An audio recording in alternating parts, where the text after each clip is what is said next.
IPL 2026లో RCB మరోసారి top class పర్ఫార్మెన్స్తో అదరగొట్టేసింది. Chinnaswamy stadium వేదికగా నిన్న జరిగిన మ్యాచ్లో లక్నో సూపర్ జెయింట్స్ పై 5 వికెట్ల తేడాతో విజయం సాధించింది.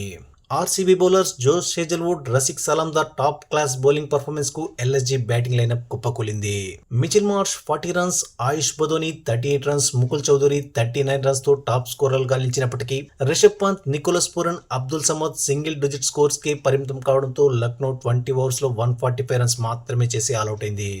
అనంతరం 146 రన్స్ టార్గెట్ తో చేజింగ్ కు దిగిన ఆర్సీబీ చాలా ఎర్లీగా ఫిల్ సాల్ట్ వికెట్ కోల్పోయింది. ప్రిన్స్ యాదవ్ తన మొదటి ఓవర్లోనే ఫిల్ సాల్ట్ ను క్లీన్ బౌల్డ్ చేశాడు. దాంతో ఆర్సీబీ 9 రన్స్ దగ్గరే ఫస్ట్ వికెట్ కోల్పోయింది. కానీ ఆ తర్వాత బ్యాటింగ్ వచ్చిన దేవదత్ పడిక్కల్ తో కలిసి విరాట్ కోహ్లీ లక్నో బౌలర్స్ పై విరుచుకుపడ్డాడు. ప్రిన్స్ యాదవ్, మొహమ్మద్ షమీల్ ను టార్గెట్ చేస్తూ బౌండరీస్ తో రెచ్చిపోయాడు. దాంతో ఆర్సీబీ పవర్ ప్లేలోని 60 రన్స్ స్కోర్ చేసింది. ఈ క్రమంలో రిక్వైర్డ్ రన్ రేట్ ఓవర్ కు 7 రన్స్ చేస్తే సరిపోయే స్థితికి చేరుకుంది. అయితే పవర్ ప్లే తర్వాత లక్నో బౌలర్స్ కంబ్యాక్ చేశారు. ముఖ్యంగా అవేష్ ఖాన్ అద్భుతమైన స్పెల్ వేశాడు. ఇన్ఫార్మ్ దేవదత్ పడిక్కల్ తో పాటు 49 రన్స్ చేసిన విరాట్ కోహ్లీని సైతం అవుట్ చేసి లక్నోకు విజయంపై చిన్న హోప్ తెప్పించాడు.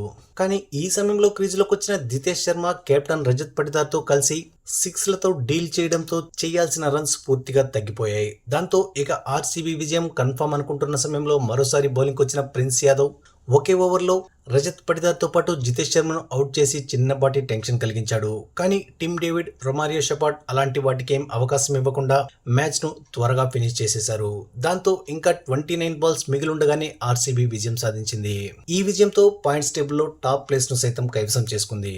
ఇక ఈ మ్యాచ్ లో మొదట బ్యాటింగ్ చేసిన లక్నో ఎర్లీగా మార్క్రమ్ వికెట్ ను కోల్పోవడం, తర్వాత 1 డౌన్ లో బ్యాటింగ్ వచ్చిన పంత్ ఎల్బో ఇంజరీతో మైదానం వీడడం, ఆ తర్వాత నికోలస్ పూరన్ కేవలం 1 రన్ మాత్రమే చేసి హేజల్వుడ్ బౌలింగ్ లో గ్రీన్ బౌల్డ్ కావడంతో లక్నో ఏ దశలోనూ కోలుకోలేకపోయింది. ఆయుష్ బదోని, ముకుల్ చౌదరి కొంతవరకు ఫైట్ చేసినప్పటికీ లక్నో 145 రన్స్ మాత్రమే బోర్డుపై పెట్టగలిగింది.